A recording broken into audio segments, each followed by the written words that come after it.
Another Open Cup victory at the Key. Detroit City came in here off of a emotional high on Saturday night. Yeah. Yes, as they defeated Phoenix Rising by a score of 3-2 after being 2 goals down. Tonight, however, it was a little battling. I would say. It was a battle, yes, considering how it went down, literally. In the first half, though, Detroit City had 10 shots. Yes. 10 shots. 10 shots. None of them were on target. A lot of balls going over the crossbar or going off to the side of the net or stuff like that. A lot of missed opportunities. I mean, we got a little bit of a highlight over the both of us here. Looking at how Detroit City had so many chances. Even Westchester had a chance in the second half, and that didn't go to fruition. Or late in the first half, that didn't go to fruition as well. So at the end of the first half, 51% possession for City. Yeah. As opposed to 49 for Westchester. However, in the second half, City had more of the dominance, and then they scored the first goal of the match. Morty Donor scored the first goal of the match. Saw the highlight on Facebook. He got a great pass. He scored on the left side, and it was 1-0 City. Yes, Jay Chapman, who came into the game as a sub and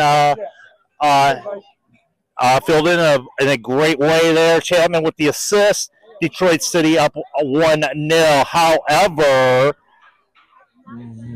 not that far from that.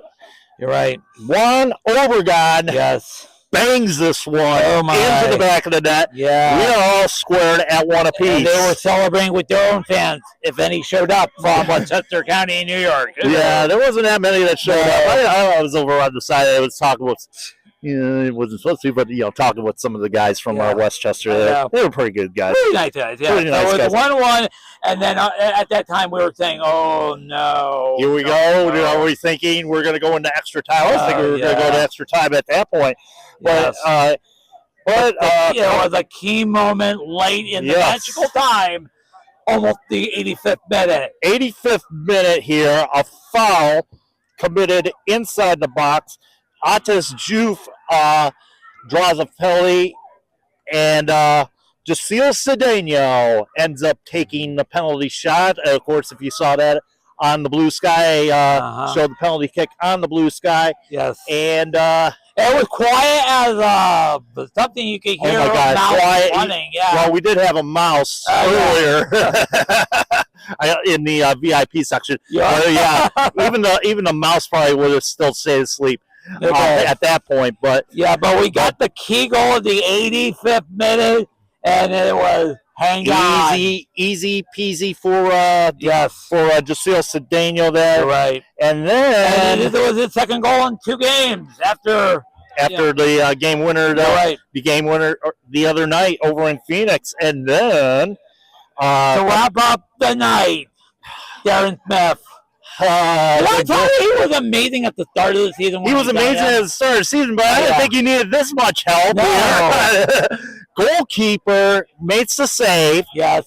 And then mishandled it. He mishandled it big time. And that's gets the advantage. Smith gets the advantage. Easy peasy. Lemon squeezy. Call it a night. Detroit City 3. And after that, the party's over. Thank you, Dandy Don Meredith. Yeah.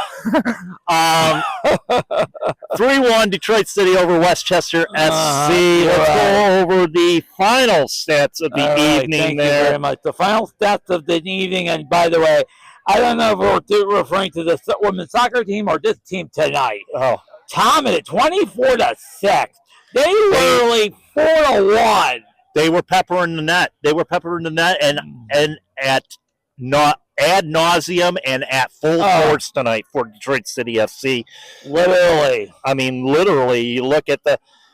24 shots on goal, 4 on target, 4 big chances. You look at the shot chart itself. 11 were off target, 4 were on target. And I'm trying to see where the blocked shots were. Yeah. 9 blocked shots. Wow. So it wasn't like Westchester wasn't defending at all. They were defending quite well tonight. They were, yeah. And, credit to them, when they were, but, when it comes down to it, Detroit finally, once they brought their big guns in, once they brought Darren Smith in, Jasil Cedeno, once they came in. Like I said, when you begin to be a star and you're not a far way ahead, you have to bring the big gun to make it nighty-night. Go to sleep. Bye-bye. And then and basically, like you said, call it a night. It was a great performance by Detroit City FC. Let's see. Trying to get back out of here. Okay. All right. So, 54% possession to 46 in favor of Detroit City FC. Mm-hmm. Had the most accurate passes with 77%. It was close, you know what I mean? But it was a little chippy. Did it seem a little chippy out there? It did. When we were talking at halftime, Amari Donor, who had the first goal in the air, he was being, I don't want to say bothered all night by one of the Westchester players. It got physical, you know what I mean? Yeah, and go back to the commentary there. Yeah. He did receive a yellow card. Oh, yes, you're right. He did end up receiving a yellow card. I think that going back to the. That was a tough game. But going back to that, the first tackle that I saw, and this was early on in the first quarter or first part of the half. I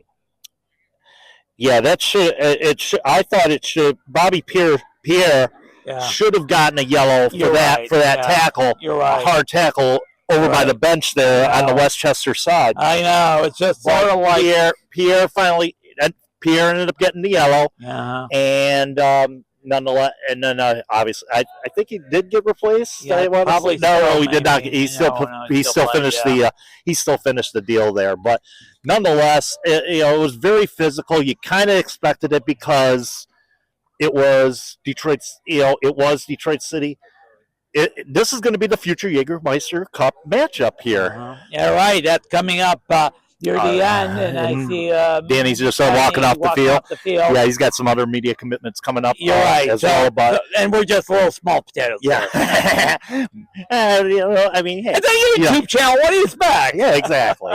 But I see the Open Cup. Open Cup up there. And I mean, this isn't like I said, this isn't no small potatoes here. This is the U.S. Open Cup. You're right.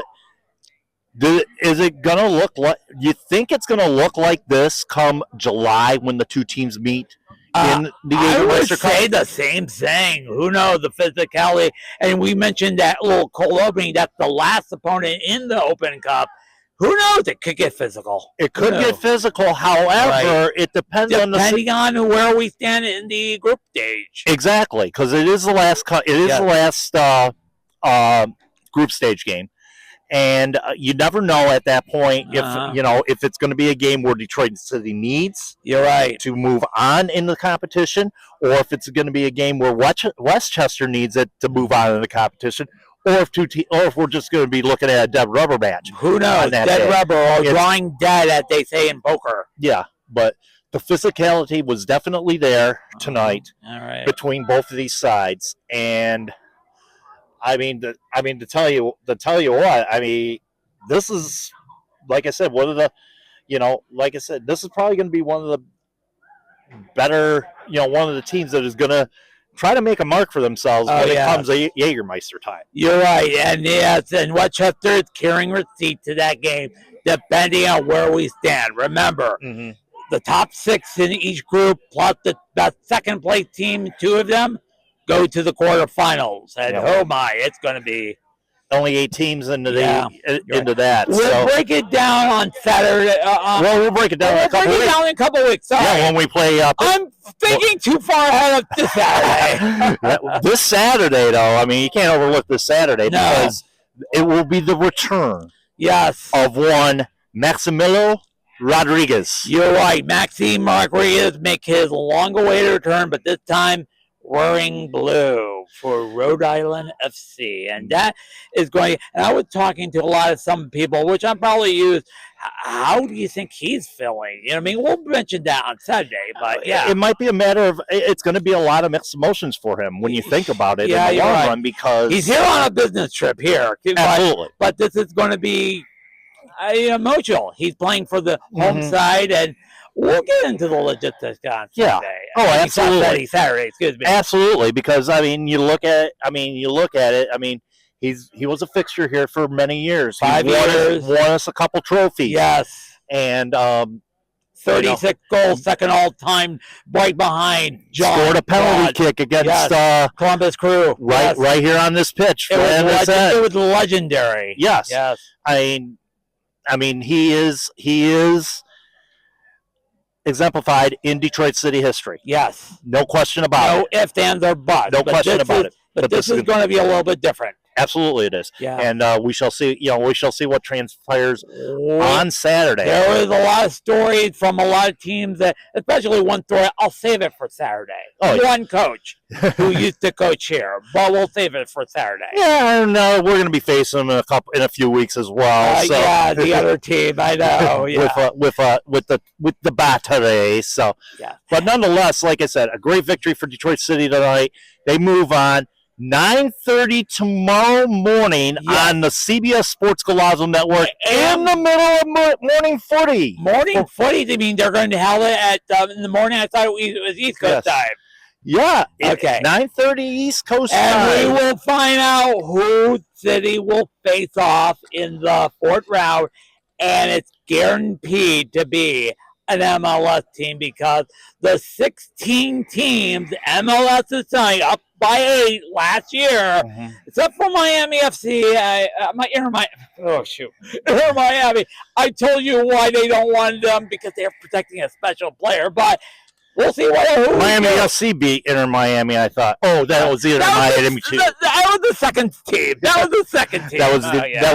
was also not the messy one. But like I said, 9:30 it's on Golazo during morning footy, and don't forget it could also be seen on Paramount Plus, where all the cup games from this round forward until the championship game will air. And of course, the championship game obviously will be airing on CBS Sports Network. Yes. When that happens. It happens in September, I believe. September, if we survive. Yes. So. Hey, a non-MLS side due to win the cup since the Rochester Raging Rhinos in 1999. Been a long time. And the last non-MLS team to reach a final a couple years back, Sacramento Republic. The assistant in that team, Danny Dico. Yep. And Mark Briggs led that team, which is another guy that is, shall we say, he's looking for work. And there's a couple jobs that have opened up recently. Yeah. Oh, yeah, that's a good question. Yeah. Could he be a good fit with Birmingham or Birmingham? Yeah. Or who knows? We never know. He may take a rest for the year. Who knows? We'll take a look at that on Saturday as well, because that was some big news. Something we broke last week. Obviously, when we were recording last Wednesday at the Cafe 1923, that was when Birmingham, Tommy Sohn left Birmingham, got sacked by Birmingham, and then a couple days later after our recorder was when Tampa Bay did. You're right. Good thing for Birmingham. Yeah, it ended up being a big victory for them on Sunday. Not so much for Tampa Bay. Thank you very much. Yeah. Well, since we're about to wrap it up, they're probably. We're waiting on. We're waiting on Danny DQ as well. So. All right, we'll probably insert it here. Yes. Yeah. Well, now let's take a look around tonight's Open Cup action. Forrest Lasso started the shootout with the coin toss. Now he steps up to take his own. Much like his predecessor, Forrest Lasso, one penalty back in 2018. He made it going high down the middle.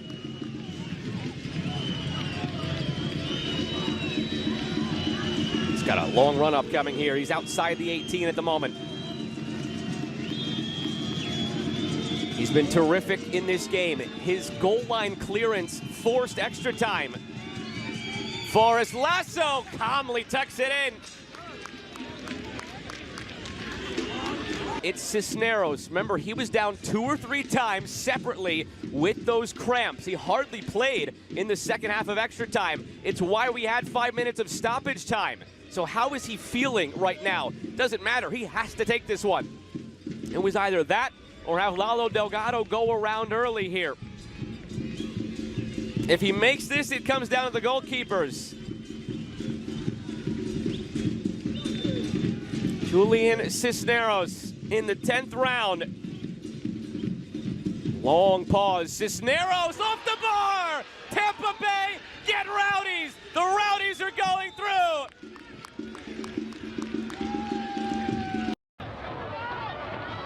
Hanya, 1v1 with Brown. Hanya gets around Brown. Dish, goal! Fontana! The Switchbacks take the lead in extra time. Cicerone trying to come back for it. That's it, it's full time. Sacramento advance. And El Farolito bid adieu to the 2025 Open Cup in the 3rd round. They unseat 2 professional sides, but Sacramento a task too tall. Sebastian Herrera in the 29th minute stands the test of time. And the Republic knock out El Farolito to move on to the final 32. One of the things that this Sacramento... Keep New Mexico alive in the Open Cup. Cabrera wins it! El Paso have finally beaten New Mexico after a 2-year drought. And they win the first ever derby in the Open Cup over their arch rivals. Cabrera, who... For an extra time, so this could be it.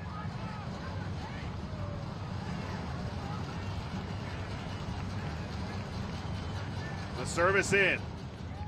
Out in front, are you kidding? At the death of extra time! Indy 11! Hayden White may have just put Indy 11 through to the round of 32. It's ultimate resilience for Phoenix. Down a man, no problem. They're on to the 4th round of the Lamar Hunt U.S. Open Cup. Thank you for coming out and supporting FC Tulsa soccer. FC Tulsa is back at One Oak Field on Saturday, May 10th at 7 o'clock. They take on several bouts of adversity, going down a man, having to respond after an equalizer. In this second half, Only 1 for his last 3. Nigro to keep them alive, denied! The Red Wolves are howling into the round of 32!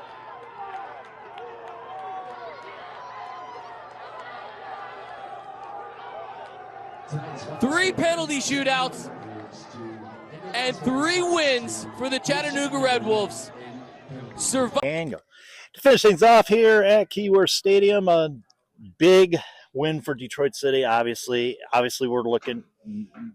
we looked ahead earlier to Rhode Island. Yes. Now we're gonna, after that is Pittsburgh. Yes, the in first Jägermeister Cup game. Yes, and is it going to be, and we kind of talked about it too ad nauseum as far as, is it going to be a harbinger of things to come in the Cup? You could say a harbinger of things to come because this is going to be a USLC side, you know what I mean, in the Jägermeister Cup, and we faced them a lot in the league for the last 3 years, so you could say harbinger of things to come, who knows, you know what I mean, but all they want to do is get a point. Yep, that's all that matters right now, and getting points is at a paramount importance right now, especially when you're tied up with Louisville City at 11 points. They were on a bye last week. They'll be back in action. You're right. And now you're going to play, Rhode Island, who are desperate for points right now. Desperate point, but remember, this was the same Rhode Island team who had a terrible side and said, all right, imagine team until that run last year, they got in the playoffs, and they won. Right things done at the right time, and next thing you know, yes, they end up becoming Eastern Conference champions. You're right. Now, we're going to see what we don't know what we're going to see Saturday. I know. And of course, we're going to set you up with everything as far as that goes. Soccer night in Detroit, right here from Keyworth, Saturday afternoon. And then always the team news, the lineup, and then posts on after hours. And then I'll go home and watch WrestleMania. Oh, Saturday, yes. Our camera person right here, my daughter Sam. Hi. Looking forward to WrestleMania as well. Thank you very much, Sam, for holding the camera. Thank you for all your work tonight. Thank you. Like I said, we were talking about it in the car. So who do you got? Who do you got? For WrestleMania. The main event, Cody Rhodes versus John Cena. Possibly John Cena. He's looking for that 7. But let me tell you, it's full by his heel run. Nobody expected a heel run at the Royal Rumble, and it happened. I've been seeing stuff on Threads saying that John Cena is going to be featured on Raw this Saturday night. Oh, he may be the title holder. So it could be a record breaking. We know how everything's scripted in the world of wrestling. It is. The only thing we don't know is the other thing we do know is nothing's scripted in soccer. No. And obviously nothing was scripted tonight. No. Detroit City come away with the victory 3-1. Saturday wasn't scripted. It just and the Open Cup. Okay. It's not scripted either. Right. We have a cup draw coming up tomorrow morning, 9:30 during morning footy on Paramount Plus and Golazo Network. So we'll see. Yep. And I'll probably do a video breaking the news so you could use it. Who knows? Okay. Who knows? So, all right, we will see you on Saturday. Until then, folks, for Steve, for Sam behind the camera, this is Matt Cat. Keep your feet in the ground. Keep reaching for the galaxy.